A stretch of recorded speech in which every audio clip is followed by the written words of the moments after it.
les podcasts de l'ARES. Votre passeport sonore pour mieux connaître et mieux comprendre l'enseignement supérieur en Fédération Wallonie-Bruxelles. Immersion. Ah oui, vous allez dans l'ambiance là. Moi je m'apprête à partir au Burundi. Ok, c'est parti. Reportage. Là où les bruits Évocateurs se mêlent à des récits captivants. Bonjour à toutes et à tous, curieux et curieuses d'horizons lointains, vous allez être ravis aujourd'hui. Bienvenue dans ce nouveau podcast. Nous sommes à Gembloux, au cœur du Be Welcome Day, c'est-à-dire la journée d'accueil des 300 boursières et boursiers de l'ARES provenant d'Afrique, d'Asie et d'Amérique du Sud. Comme les années précédentes, le thème de cette édition appelle à la fois à l'audace et à la réflexion. Je cite « L'enseignement et la recherche en pratique artistique comme levier de questionnement et de compréhension des enjeux de société et d'émergence de nouveaux imaginaires dans le contexte de la coopération internationale. » Fin de citation, car au fond, qu'est-ce qu'une pratique artistique? Comment devient-elle outil de réflexion, espace de dialogue ou moteur de transformation sociale? Je m'appelle Brenda Cyriel-Mansop et avec nos intervenants et intervenantes, nous allons croiser leur savoir pour découvrir comment les pratiques artistiques agissent concrètement sur la société.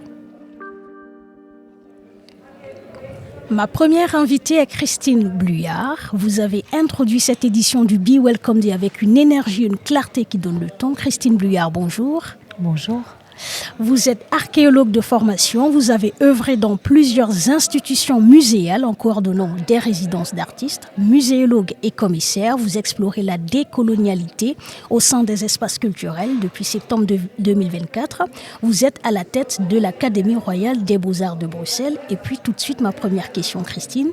Quelle distinction faites-vous entre l'art et les pratiques artistiques enseignées dans nos établissements ? Merci pour cette question. C'est une question large, évidemment. Alors, je dirais en premier dire que l'art, c'est une façon de vivre, c'est une façon de penser, de voir le monde. Et les pratiques artistiques ne sont pas directement liées à l'art. Ce sont des techniques que l'on peut apprendre, c'est des outils de formation, c'est des choses que l'on peut proposer dans des écoles. Mais il y a... Alors, est-ce que c'est une distinction ? Je ne pense pas. Je pense simplement que ce sont deux éléments complémentaires d'un écosystème beaucoup plus large qui d'ailleurs font intervenir les questions politiques, les questions de soins, les questions de rapport à l'environnement. On n'est pas du tout dans des choses qui sont isolées du fonctionnement du monde. L'art les arts, je dirais même, on doit les penser, on peut parler plutôt, je dirais que je parlerais plutôt des mondes de l'art. Des mondes de l'art, je pense que c'est peut-être la meilleure façon de l'indiquer parce que l'art c'est un peu abstrait. Et voilà, alors donc ce que je pourrais faire peut-être comme distinction entre les mondes de l'art et les pratiques artistiques, c'est peut-être un questionnement qu'en tant que directrice, toute jeune directrice d'une académie des beaux-arts très très ancienne par ailleurs, puisqu'en Belgique, l'Académie royale des beaux-arts, elle a 300 ans, elle est plus vieille que la Belgique. Elle existait donc avant l'existence de la Belgique, mais ce qui est important, c'est de voir comment au sein d'une école, les pratiques artistiques changent en relation avec la société. Précisément, il y a comment dirais-je, il y a deux choses. D'une part, les pratiques artistiques changent en fonction des questions sociales et des questions de société. Elles se transforment, elles deviennent de plus en plus interdisciplinaires. Un artiste n'est plus ancré dans une seule discipline, mais au contraire, il va s'ouvrir sur des champs extrêmement vastes dans les mondes de l'art, donc qui ne sont plus seulement le monde de l'art occidental, par exemple, mais qui s'ouvrent à des mondes extrêmement diversifiés. Ça, c'est une chose, mais aussi à l'intérieur de ces pratiques artistiques même, il y a la possibilité... On a cette image d'un artiste qui ferait ses études pour travailler ensuite dans un atelier isolé du reste du monde. Mais aujourd'hui, moi, je fais le vœu que les artistes travaillent dans beaucoup de couches de la société, dans les soins de santé, dans l'environnement, dans l'éducation, dans le politique, dans beaucoup de terrains En fait, je fais le vœu que s'il y a plus d'artistes qui travaillent dans différents champs de la société, on ait des propositions ou des réponses aux questions qui nous préoccupent aujourd'hui, qui soient avec un imaginaire et des ouvertures différentes de ce que l'on nous propose aujourd'hui. Donc, c'est mon vœu. Christine Bluyard, merci pour votre intervention. Merci à vous.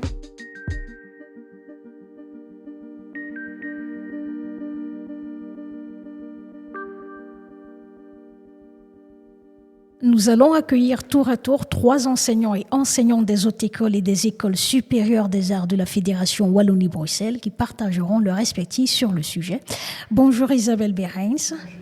Voilà, et merci de nous avoir rejoints. Vous êtes professeur de formation corporelle au Conservatoire Royal de Bruxelles et de Mons. Vous avez été formé au cirque et avez débuté à l'école de cirque de Bruxelles avant de faire rayonner votre art auprès des comédiens.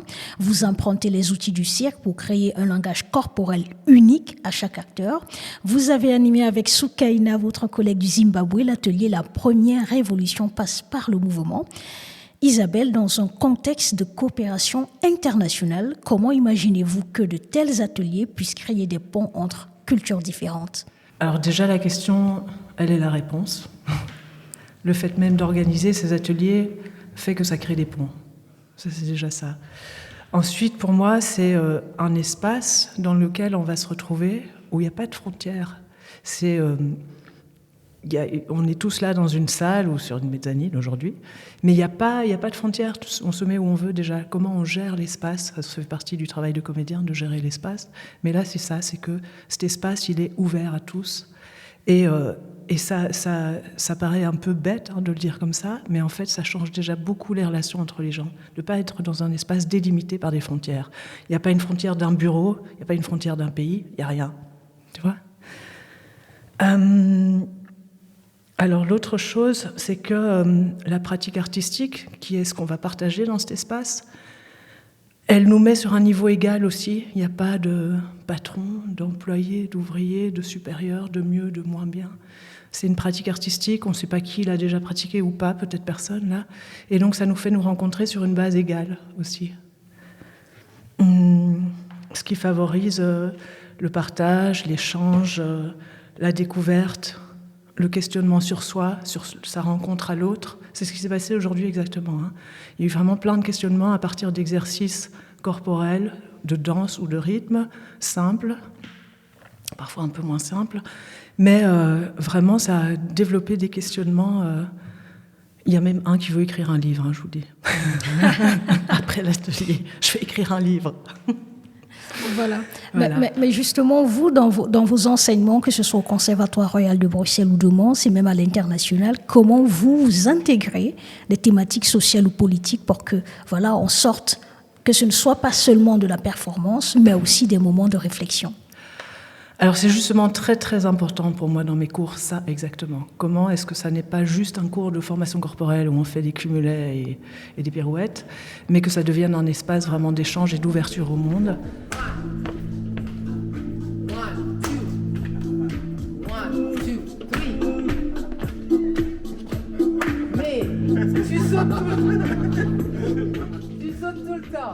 La deuxième chose, c'est qu'on va travailler le collectif. Et c'est quoi un collectif ? Donc on se pose la question, je demande beaucoup avant d'arriver à l'outil. J'utilise l'outil pour parler de ça, mais c'est quoi un collectif ? Comment est-ce qu'on fonctionne dans un collectif ? C'est quoi ma place dans le collectif ? Quelle place je donne à l'autre dans le collectif ? Et on se questionne à travers les exercices avec l'outil cirque ou yoga, peu importe. Je me questionne sur ces places-là. Quelle place je donne à l'autre ? Quelle place j'ai moi ?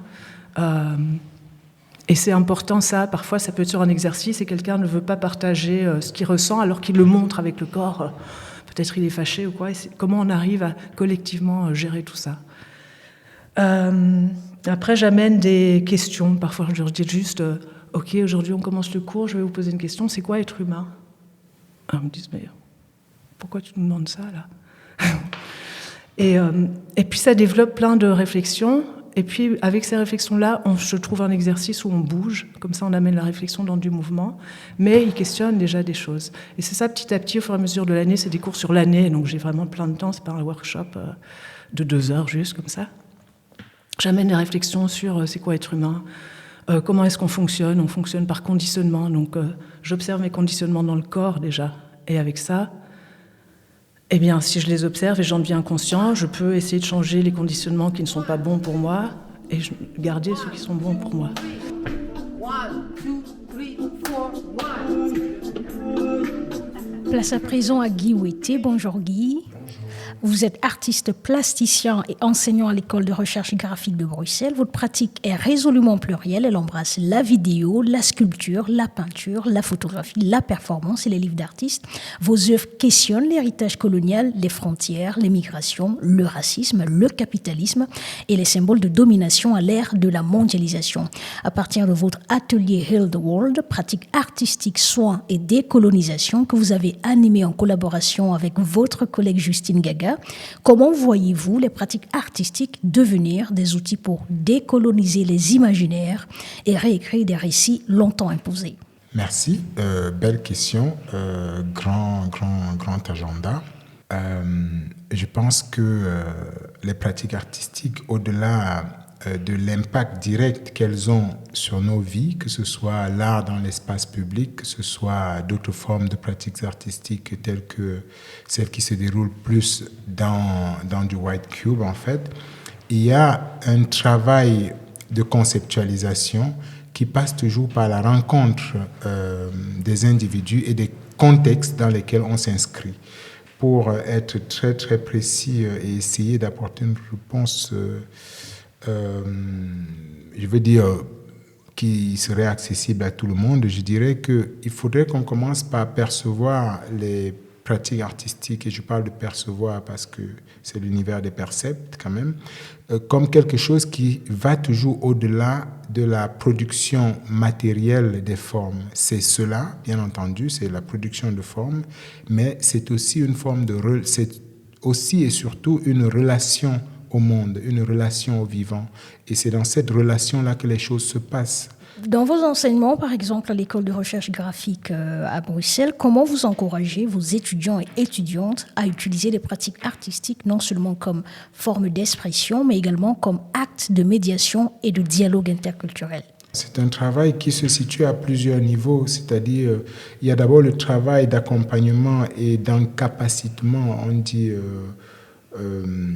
en anglais empowerment en fait, des individus, c'est-à-dire des personnes, parce que les étudiants qui arrivent dans l'école avant d'avoir le statut d'étudiant, ce sont des personnes qui viennent des cadres de vie multiples avec des réalités toutes différentes.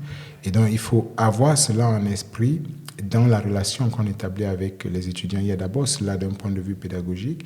Ensuite, il y a le désir des étudiants, vers quoi est-ce que les étudiants tendent aujourd'hui, étudiants et étudiantes bien entendu, et à partir de ces éléments, là je prends juste ces deux éléments, le contexte, la réalité des étudiants et étudiantes et le désir des uns, des unes et des autres, en fait, on va essayer de mettre en place une relation pédagogique et un espace de travail qui va permettre aux étudiants d'avoir une vue assez globale de leur pratique, que ce soit en peinture, en sculpture, en installation, etc., mais aussi une compréhension, je dirais, qui s'aiguise étape par étape dans la relation pédagogique que les étudiants ont avec l'institution, avec les enseignants que nous sommes, et ensuite à la réalisation des idées qui leur importent, en fait. Ici, on essaye vraiment de faire ce travail-là, de rendre les étudiants et étudiantes acteurs, actrices, en fait, de leur formation. Et c'est dans cela, quelque part, que le travail de décolonialité ou de décolonisation, en fait, opère. C'est vraiment dans la relation, donc, je dirais. Voilà. Guy Ouetté, merci beaucoup. Merci à vous. Place à vous, Eliette-Loire Davoire, bonjour. Bonjour. Vous êtes enseignante-chercheuse à la Haute École Libre de Bruxelles, Ilia Prigogine, où vous coordonnez la spécialisation en art-thérapie. Vous développez des projets internationaux auprès de jeunes en situation de vulnérabilité et de personnes en situation de handicap. Votre travail place l'art au cœur d'une intelligence collective, éducative et sociale. Dans l'atelier Murmure du futur, fragment de contes philosophiques, vous avez proposé une exploration narrative fragmentée pour interroger les imaginaires l'imaginaire collectif. Eliette, comment cette approche peut-elle être envisagée comme un dispositif de recherche artistique? Donc effectivement, ici, dans un atelier de 2h30, c'était vraiment une approche, une découverte.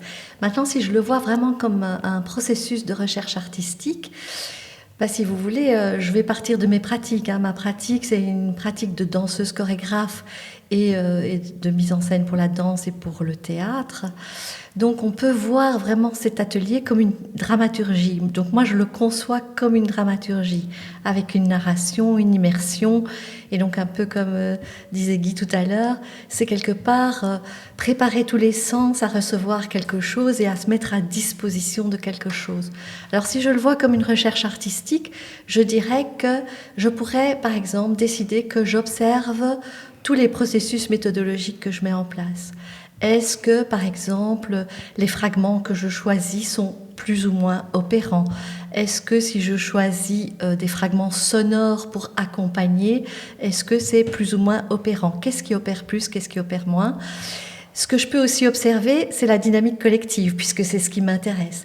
Comment est-ce qu'au départ d'un travail qui est au départ individuel et qui progressivement se construit dans la collectivité, quelque chose apparaît? Et donc, je ferai vraiment la continuité entre l'observation d'un processus et le résultat.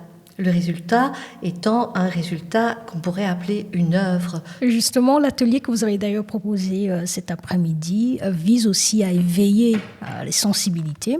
Et donc, Eliette, comment vous formez les futurs art-thérapeutes à être sensibles aux différences culturelles, aux langues, aux traditions, pour que leurs pratiques soient aussi respectueuses, inclusive et réellement transformatrice? Oui, je vais vous donner un exemple classique. Voilà. Si je pars de ma discipline artistique, admettons, j'ai envie de développer une activité de violon avec des personnes âgées. Si vous voulez, l'institution pourrait me dire, est-ce que ce ne serait pas mieux que ces personnes écoutent le violon?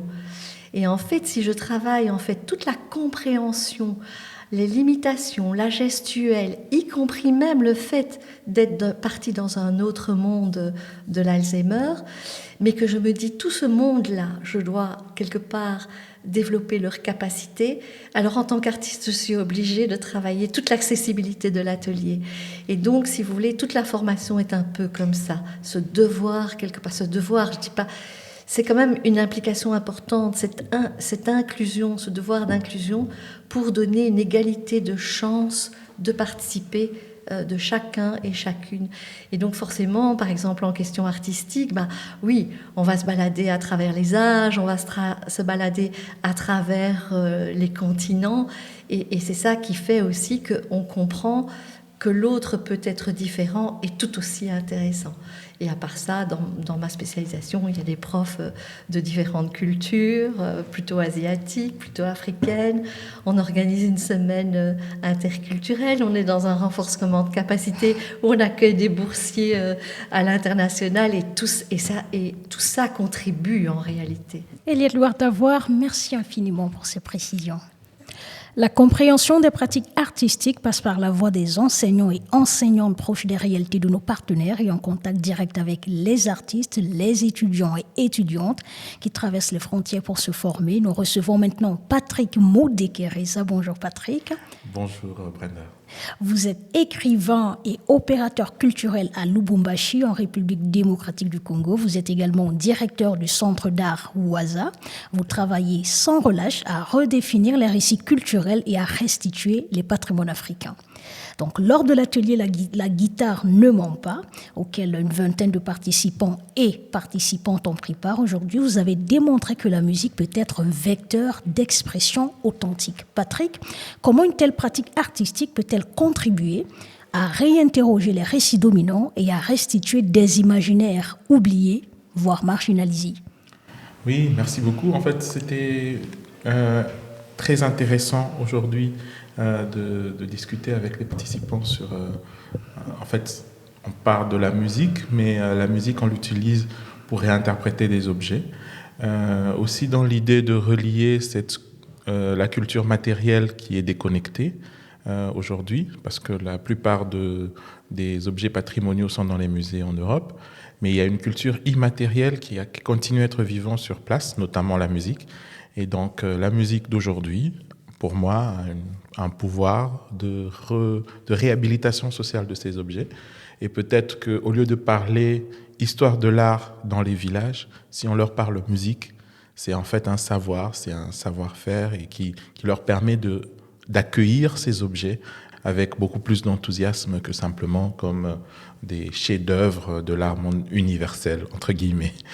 Justement, vous parlez d'accueillir les objets, d'accueillir même les instruments, mais Patrick, comment vous mesurez ou percevez l'impact d'un projet artistique que vous avez monté vous-même dans votre région, votre pays en République démocratique du Congo? Oui, alors je pense que dans cette question d'impact, les impacts, les critères, on les établit en fonction d'agendas différents. Donc les bailleurs, quand ils viennent dans nos pays, ils ont un agenda, ils ont des valeurs qu'ils souhaitent promouvoir dans notre contexte. Et dans la majorité des cas, on accepte parce qu'ils sont les mêmes, mais il peut y avoir des différences. Et c'est peut-être pour moi le plus intéressant. C'est au moment où on n'a pas la même compréhension de ces agendas-là. Qu'est-ce qui se passe? Comment est-ce que ce malentendu-là peut produire quelque chose, produire un nouveau regard sur l'autre, sur nous-mêmes? Et je pense que, en fait, cette différence, cette friction par moment, il faut quand même la nommer comme ça dans la coopération, et c'est ce moment-là qui nous grandit, en fait, qui nous oblige à changer de fusil d'épaule, à repenser les choses autrement, mais peut-être aussi à créer des nouveaux cadres pour travailler ensemble. Dans mon expérience, par exemple, il y a eu beaucoup de projets entre le Nord et le Sud où nous avons travaillé sur des spectacles qui étaient difficiles à monter dans nos environnements parce que le cadre institutionnel est très faible. Et donc je pense que la principale différence, que ce soit au niveau académique entre les universités, au niveau du patrimoine entre les musées, au niveau même des institutions ou même des artistes, des galeries et tout ça, on a toujours ce déséquilibre-là entre des institutions fortes, des ressources d'un côté et des besoins de l'autre. Et donc, pour moi, trouver la manière de rééquilibrer ça, c'est extrêmement important.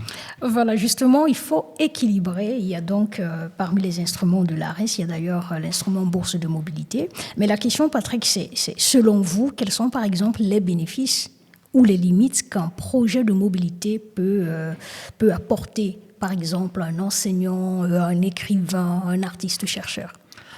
Les bénéfices sont très nombreux. Je pense qu'il y a dans la compréhension du contexte quelque chose qui ne passe pas par les réunions en ligne. Et il y a aussi dans le voyage une manière de se découvrir soi-même. Comme on est à l'espace Senghor, je pense que ce qu'il disait sur Paris, qui en l'ouvrant aux autres, l'ouvre à la connaissance de soi-même, est assez éloquent par rapport à cette question de mobilité. Mais je pense aussi que la mobilité, elle peut être perçue comme coûteuse. Hein, ça coûte de l'argent de payer des billets, des hébergements. Mais c'est en fait la base d'une coopération équitable. Je pense que la question d'équité a été... et qu'en fait, on ne peut définir des priorités communes que lorsqu'on comprend vraiment profondément les contextes de l'autre, et on ne peut y répondre que si on n'en perçoit pas seulement de la manière dont c'est écrit dans un contrat ou dans un projet, mais aussi de la manière dont ça s'est construit au fil du temps et qui s'incarne dans le paysage urbain, dans les odeurs, en fait, il y a dans le fait d'être physiquement présent dans un environnement, une compréhension du contexte qui permet finalement de beaucoup nourrir une coopération saine et équitable. Que dire de plus si ce n'est merci, Patrick Moudekereza. Merci, Brenda. Soukaina vient de s'installer dans notre studio ici à l'espace Senghor à Gemblou. Bonjour Soukaina. Bonjour Brenda. Mais quelle carrière! Donc vous avez fait vos premiers pas en Guadeloupe avant de poursuivre à l'Académie internationale de la danse à Paris, puis de vous envoler vers New York. au sein d'écoles prestigieuses comme l'Alvin Aileden Center et la Geoffrey Ball School. Au Zimbabwe, vous avez fondé l'Afriquera Arts Trust, un lieu vibrant dédié à la danse contemporaine et aux arts vivants. Entre création, transmission et engagement, votre parcours trace un pont entre les cultures et les continents. Si vous êtes à notre micro aujourd'hui, Soukaina, c'est parce que vous portez un projet de mobilité en partenariat avec le Conservatoire Royal de Bruxelles. En quoi les contenus pédagogiques ou artistiques proposés sont-ils pertinents dans le contexte du Zimbabwe? Afriquera Arts Trust donc, est une organisation c'est un chapeau en fait. Et le programme de 3 ans de formation y est très important. Okay. C'est un programme de formation de 3 ans à plein temps, de 8h30 à 5h, et puis week-end quand c'est nécessaire. Les élèves que je soutiens viennent ce qu'on appelle high density des banlieues et n'ont pas forcément l'occasion d'avoir accès à un programme de formation. Beaucoup n'ont pas leur niveau éducatif et donc on leur facilite quand même la tâche. Mais c'est pourquoi nous ajoutons l'anglais. Comme ça, au moins, ils étudient comment écrire leur curriculum vitae, comment lire un contrat, comment écrire un projet, etc. Également comptabilité. Ce qu'on appelle financial literacy, pour qu'ils puissent gérer leurs fonds, même si c'est $100, mais qu'ils ne dépensent pas tout le même jour, par exemple. Également branding et marketing, pour qu'ils puissent savoir comment se présenter leur travail avec des petites vidéos, etc.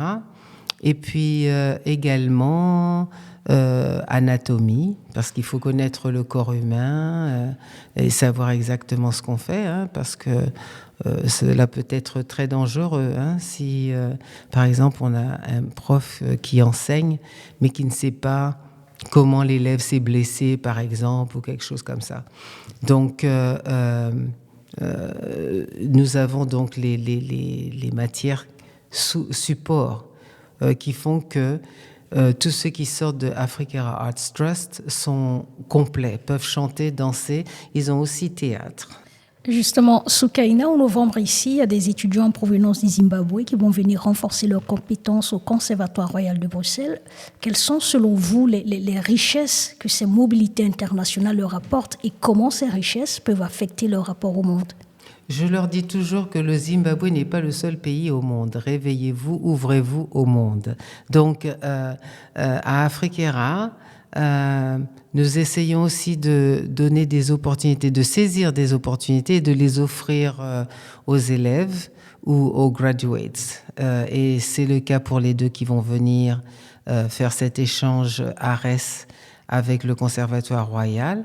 La relation ne date pas de maintenant. C'était un souhait qui date de vers le Covid, en fait, où 3 élèves en fin d'année du Conservatoire Royal étaient venus dans ma structure au Zimbabwe pour un stage de hot housing. Donc 3 actrices, mais qui étaient complètement mélangées avec les danseurs, etc. Et ça a donné des résultats superbes. Et donc la contact, Isabelle Berens, a émis le souhait de vouloir travailler avec Afriquera dans l'avenir, etc. Et il se trouve que cette opportunité ARES s'est présentée. Donc, elle a fait la demande. Et voilà, 1, 2, 3, on a publié l'appel. Plusieurs candidats se sont présentés. Nous avons fait la sélection. Et voilà, donc nous avons Sacha et Ngoni qui vont arriver le 5 novembre. On leur parlait hier, ils sont tout excités, ont déjà préparé le cours qu'eux, ils veulent enseigner et échanger avec les élèves et montrer ce qu'ils savent faire, quoi. Oui. Voilà, sont là les propos de Soukaina. Un tout grand merci à vous. Short and sweet. Nikukuana samani ya maji jangwani, kutunza maisha na vidonda vya ndani. Nikukuana samani ya maji jangwani, Kutunza maisha na vidonda vya ndani bila shindano, ila wino ya upendo. Amour Congo, je t'écris ces quelques mots dans le silence lointain de tes forêts et la profondeur de tes eaux. Abreuve-moi de la sueur de tes rêves, Eli Amabele, du sang de Lumumba, au Kiton Polo, du sang de Moulélé. Amour Congo, main coupée aux poumons perforés, ces cauchemars mortifères du caoutchouc rouge continuent à te hanter. Depuis 1885, ça continue à te hanter. Quelle intensité et quelle justesse dans les mots. Vous venez d'entendre Ben Kamuntu, poète slammer congolais, qui vient de gratifier le public du Be Welcome Day ici à l'Espace Senghor. Il est maintenant avec nous. Bonjour Ben Kamuntu. Bonjour Brenda.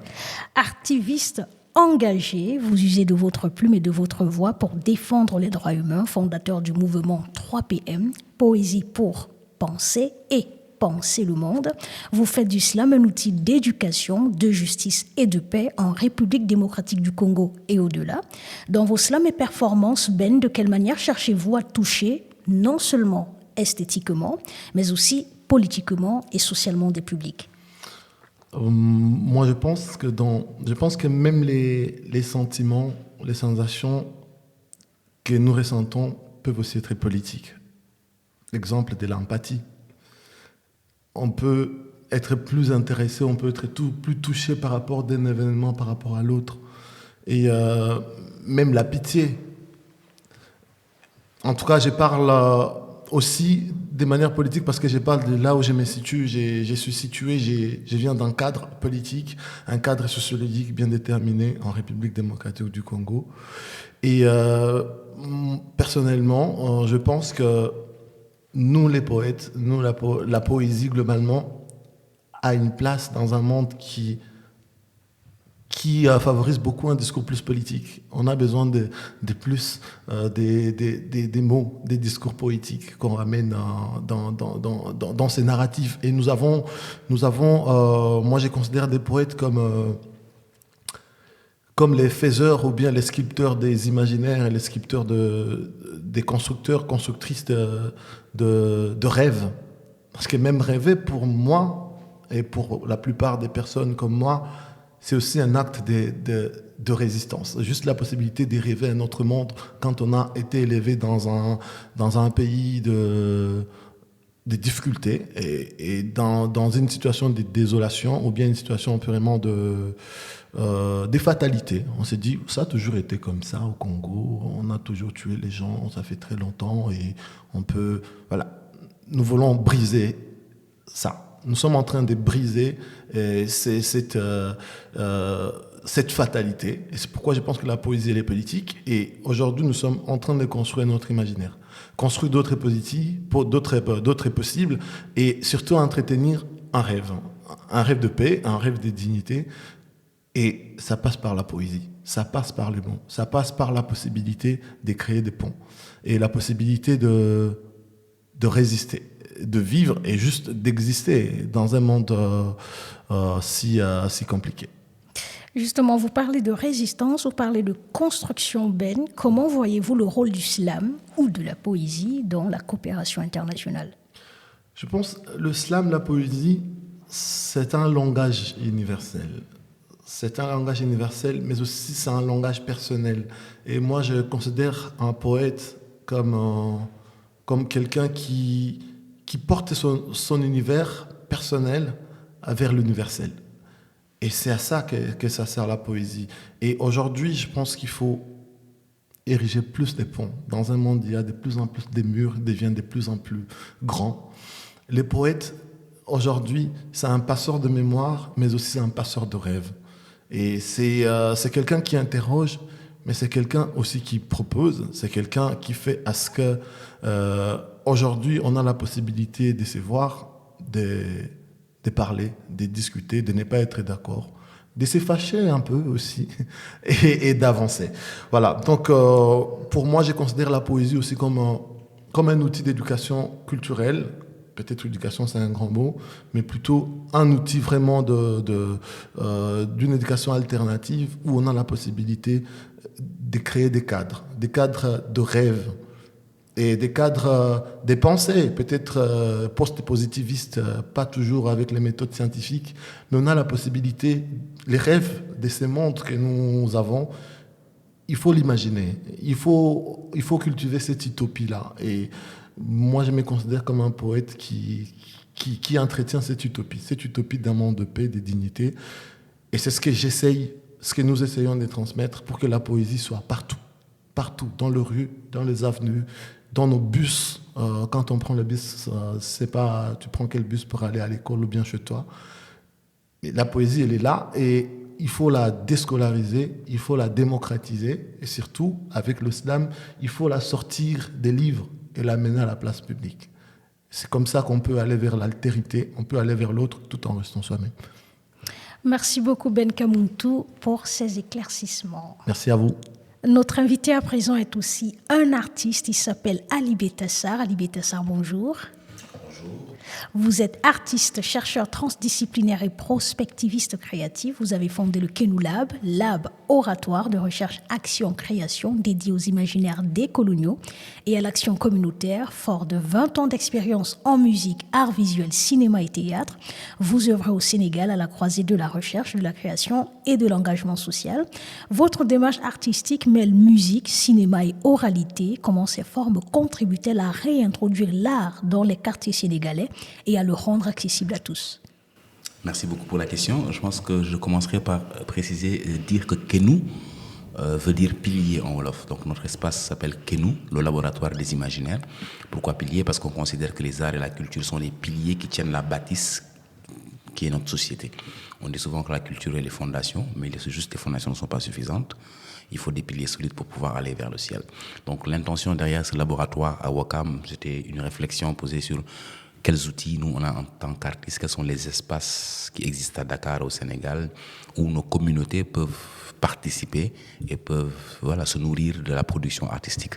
On s'est rendu compte que il y a beaucoup d'espaces, mais qui sont réservés à une élite, à des expats, et qui parfois parlent un langage que les communautés de base ne comprennent pas.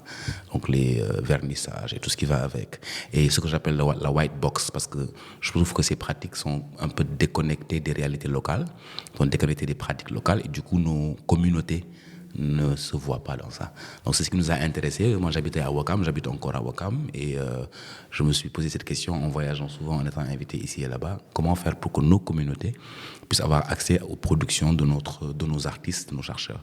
Donc c'est dans ce sens que Kenou est né, le laboratoire des imaginaires. La notion des imaginaires est centrale dans notre travail, parce qu'on considère que c'est d'abord dans les imaginaires, mais imaginaires différents d'imagination. C'est toutes les constructions qu'on se fait d'abord dans les imaginaires pour qu'elles puissent prendre corps dans la vie réelle. Et vraiment l'idée c'est comment avoir une démarche, mettre en mouvement une intelligence collective avec ces artistes, chercheurs et la communauté. Donc on ne vient pas pour travailler pour la communauté, on vient travailler avec la communauté. Mais justement, comment vous, au quotidien, votre pratique artistique peut-elle devenir un espace de recherche qui est, un espace de recherche, pas seulement, mais aussi un espace d'expression?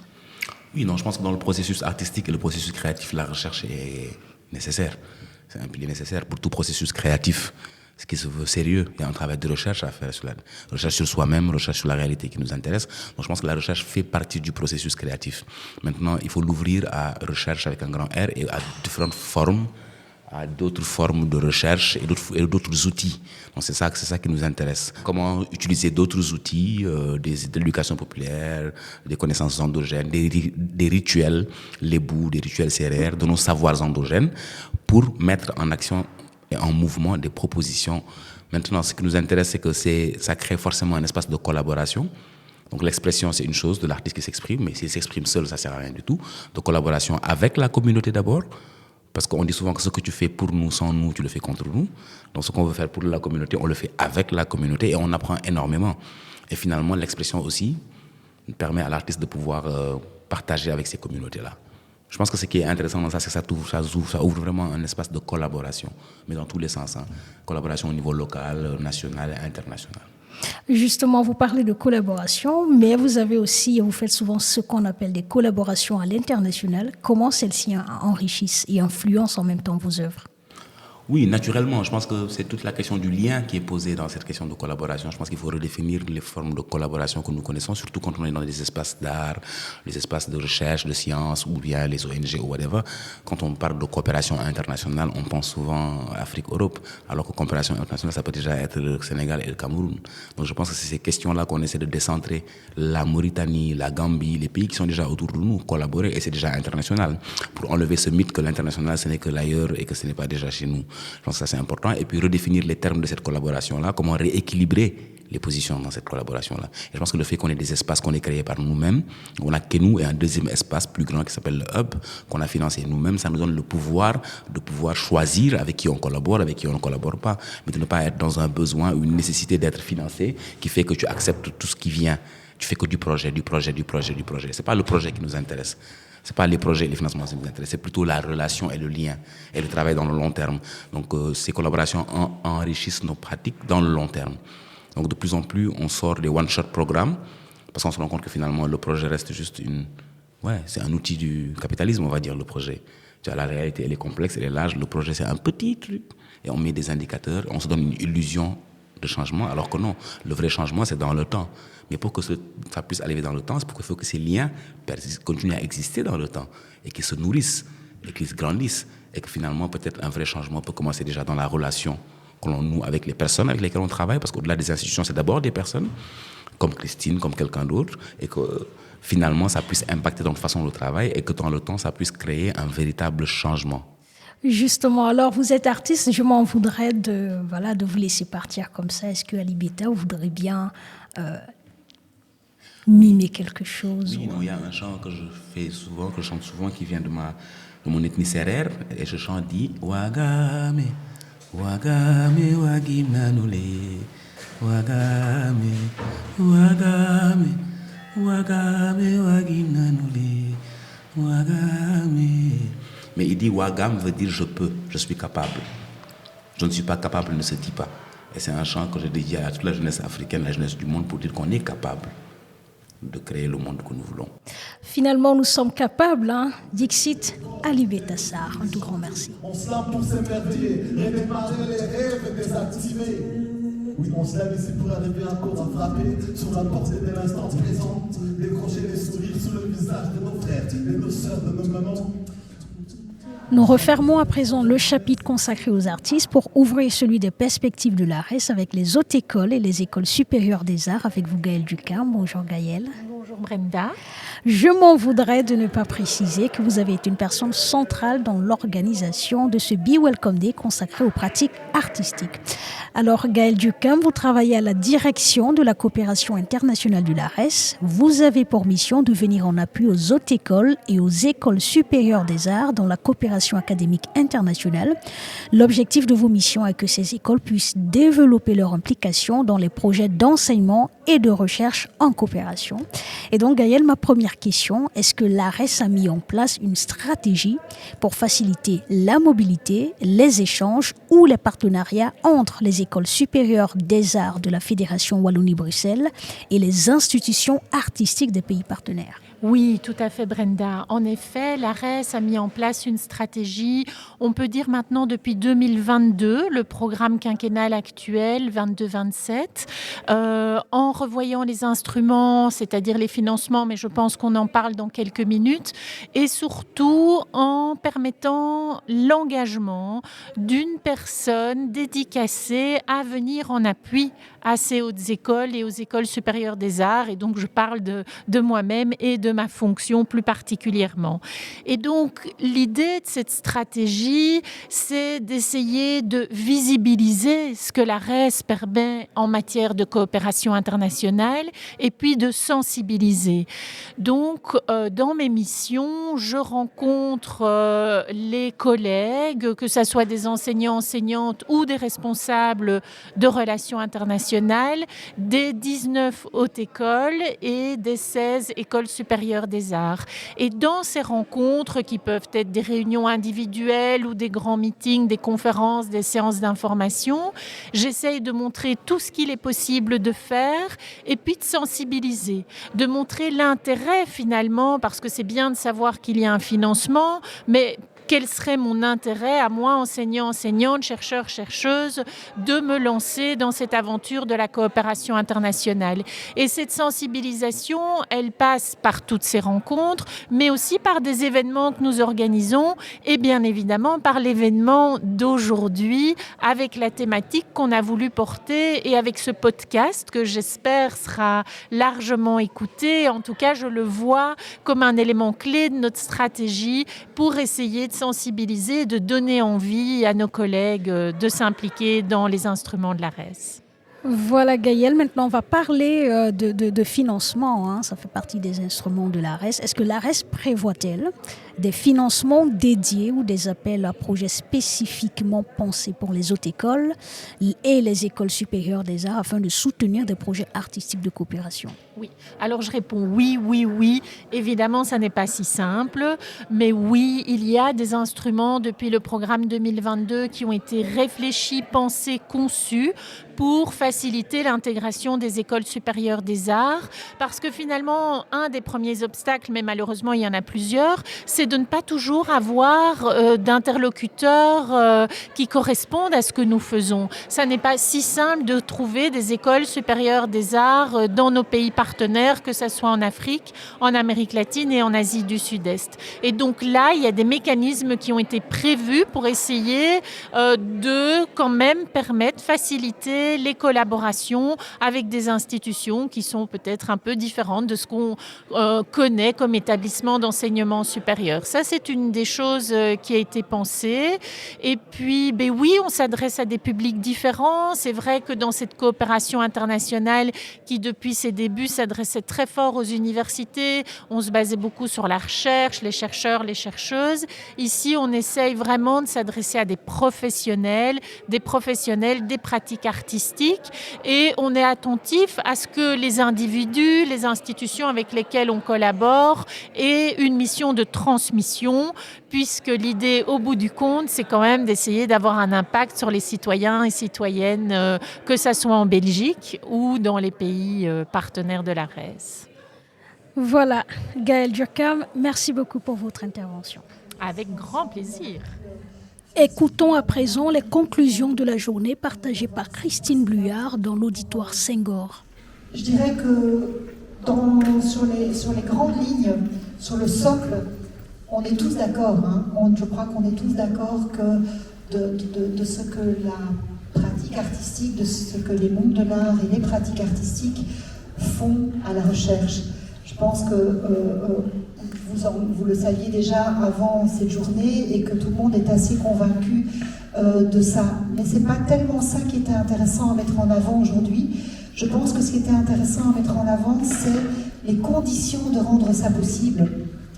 Et donc, c'est quelque chose qui a été rendu possible aujourd'hui, la création de ces ateliers, d'être accueillis dans cette université, d'avoir des espaces de parole où de temps, ce matin, cet après-midi, où la parole a circulé.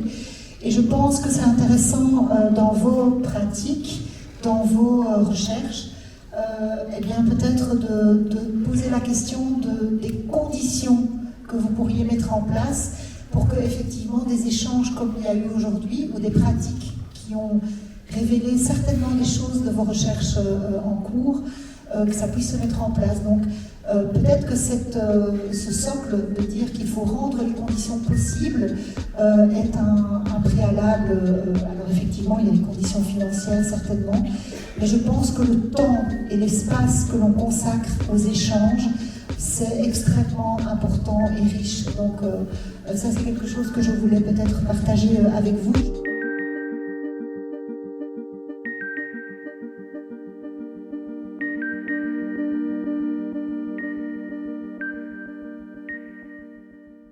C'est le moment de remercier toutes les personnes qui se sont succédées à ce micro et qui nous ont permis de mieux comprendre l'importance des pratiques artistiques comme levier de compréhension des enjeux du monde actuel. Le mot ou plutôt les mots de la fin. Je les laisse au public du jour écouter quelques-uns de leurs témoignages. Ce que j'ai comme impression, il faut le dire, c'était bonnes impressions, parce qu'il faut dire que c'était beaucoup plus des cas de rencontre, de co-construction, basé beaucoup plus sur notamment une approche systémique, voilà, où nous avons trouvé qu'il y a beaucoup plus d'interconnexion.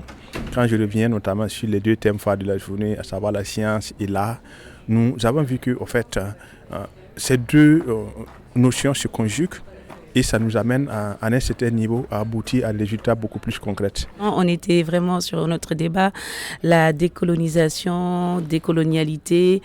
C'est inspirant comme thème, c'est des sujets très importants à débattre et à voir la vie des autres aussi, c'est très important. Ça aide justement à se décentrer, à comprendre des questions qui sont en fait des questions, des enjeux du moment. Oui. Les podcasts de l'ARES. Merci d'avoir embarqué avec nous dans cet épisode du podcast de l'ARES. Retrouvez nos interviews, nos tables rondes et nos reportages sur votre plateforme de podcast. À bientôt pour de nouvelles découvertes.